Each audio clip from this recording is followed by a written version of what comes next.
Okay, so hi everyone. I'm Kim. I am one of the education counselors here at IDP Philippines.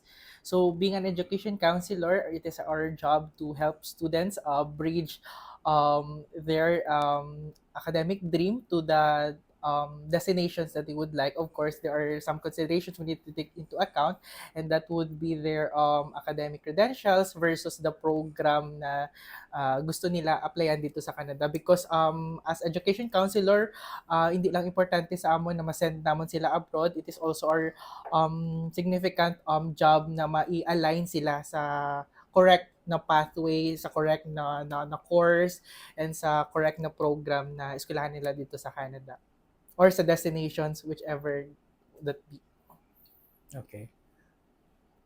Next question. So, what are the common concerns of the students, and then how does IDP address them?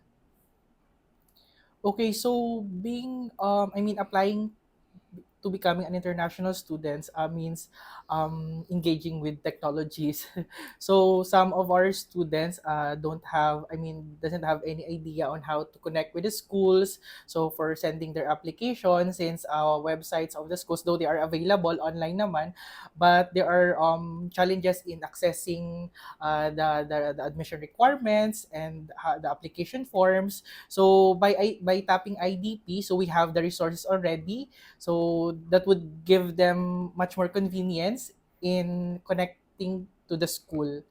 And of course, other challenges na they face is the program they would like to choose, to study in abroad, because the yeah as I mentioned a while ago, it's not just important that they study abroad, it's also important that they take into consideration the career progression, ang ilan na tawag nito, ang skill set versus the program na gina-applyan nila dito sa abroad. So some of them might apply sa program na after our discussion hindi pala fit sa ilan na credentials, and that would might affect their future. So of course there would be wrong alignment. So of course when they study in the destinations na gusto nila apply, of course sila man ang ma-face ang difficulties of studying the program. So it is very important na when choosing for the program, it should be related sa career nila, it should be upgrading, and yeah. Siguro just to butt in, no? So by the way, I'm Dave Hernandez, no? I'm the office manager for handling Iloilo and Davao. So I think being counselors, kasi their main duty is really to provide advice and information, no, that will help the students navigate the complexities of applying and choosing a program in a school. So there are certain things kasi that we need to consider, no, if you're a student and you want to apply. Number one, do you have the credentials necessary to apply for the school and the program of your choice? Number two, do you know anything about that school, no? And also the requirements and the process and or the next steps, no, that you should be doing in order to apply for the school. So being counselors, these are the things that they advise the students about, making sure that they are aware how much will they need in order for them to successfully complete the course, no. It's not just about applying kasi, no. You need to take into consideration that you will be living in another country, so expenses such as yung cost of living, transportation, and all the other things that is required in the destination country is taken into consideration. Things like insurance. Sa countries or destinations also require students to have their insurance. Other than that, also is the requirements.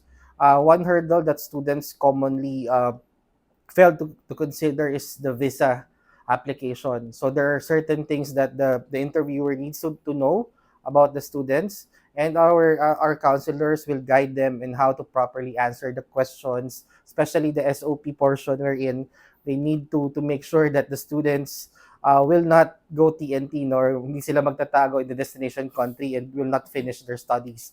So our aim really is to make sure that not only they apply and pass the application process, but they also complete the journey, no, complete the course or the program that they aim to study sa destination country nila.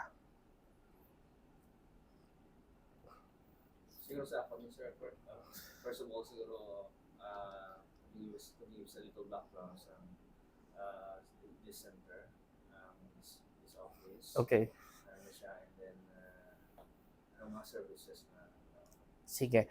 In terms of the establishment of the Iloilo office, no, we formally opened our office last March, but we have been setting up this office way back, no, last year, and they have been working from home, no, when we don't have the physical office yet. But formally, we launched this office last March. Actually, it was just finished, no, the designs was just completed yesterday. But we opened our doors to students for to the walk-in students since March of this year. Our office is open from Monday to Saturday, 8:30 to 5:30 p.m. So they can just go here and approach any of our counselors, set a schedule or an appointment online through our website, or call our trunk line number to get an appointment with one of our counselors, depending on the destination of their choice. In terms of the services, Kim can elaborate on the services that we provide. Okay, so for the services that we provide here at IDP, of course, we do free counseling.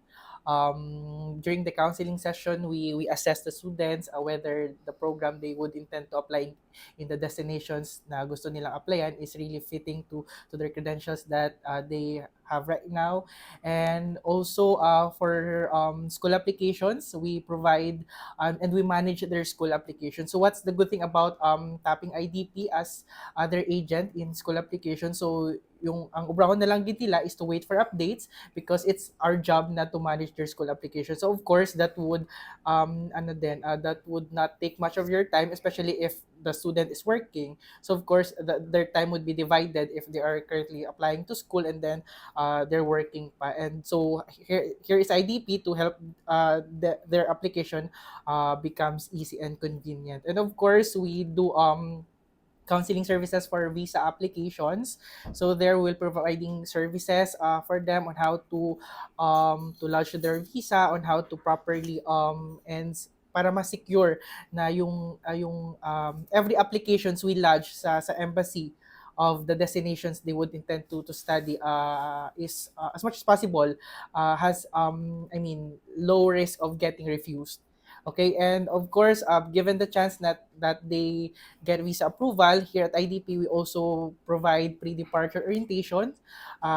Because being an international student in Canada, when you get there sa destinations, of course, if wala ka idea kung ano matabo, so parang, okay, anything would be useless. So here at IDP, we give them information they need before and after they get to the destinations they would like to study in. And of course, all of those services from the very beginning and until they reach their destinations, it would be offered for them for free po. so basically, ang services na rin offer sa IDP education is more on the placement, study Yes. placement to Yeah. students. So a lot of people actually don't know that there is a study pathway if you want to really go to other countries. No, most of them think it's only work, no, that can get them abroad. But IDP has been doing this in the Philippines for more than 30 years. Globally, we are more than 50 years now in the industry, and we are the leading company, no, in terms of student placement. So the good thing with us is we are established by Australian universities. We are partnered with hundreds of schools, and we are recognized as one of their valued partners. So definitely, in terms of the nitty gritty and also the way we can help students, because it's different if they're doing it on their own. We will have expert guidance from our counselors every step of the way. Meaning, definitely they can be assured that whatever path they take, it's the best for them because they have the expert advice of our counselors.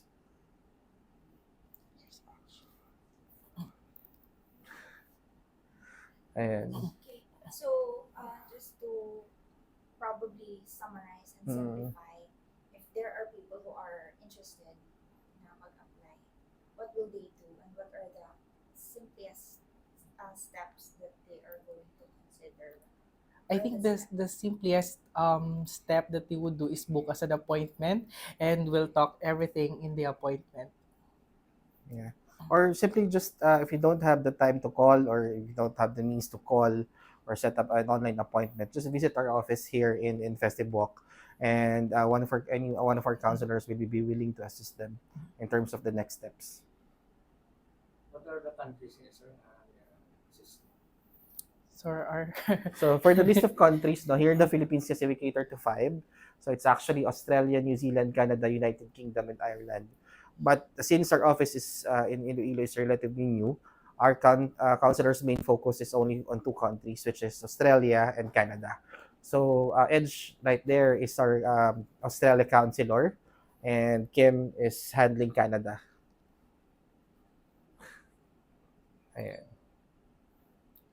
And for those students na wanted to inquire sa countries na wala diri gina-offer sa amo na office, they would advise them to, and I mean we connect them to other counselors Yeah, available in sa our other other offices. destinations. Yeah, because especially in Manila, we have counselors for UK, for Ireland, and for New Zealand who can assist them. Sir, how will they reach you? And just mention it, please. The website, the numbers, and all the necessary information that they need to know so that we could flash it on the screen.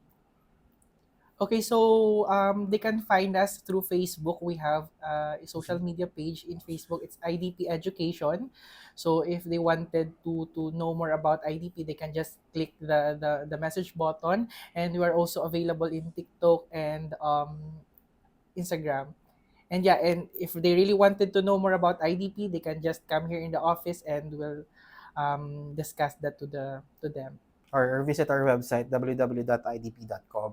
So on our website, they can also set the appointment schedule.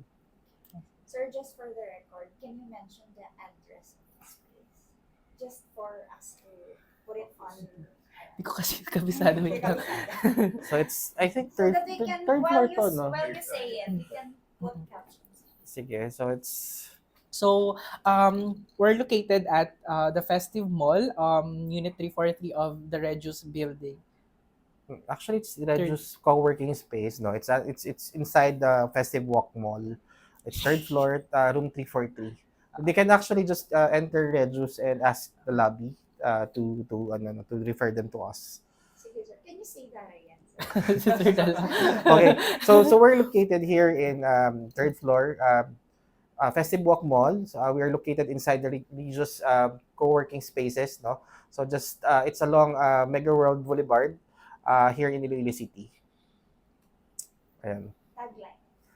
Tagline. Anong tagline natin? Meron. Actually, Meron. ano naman, we are international education specialist, no?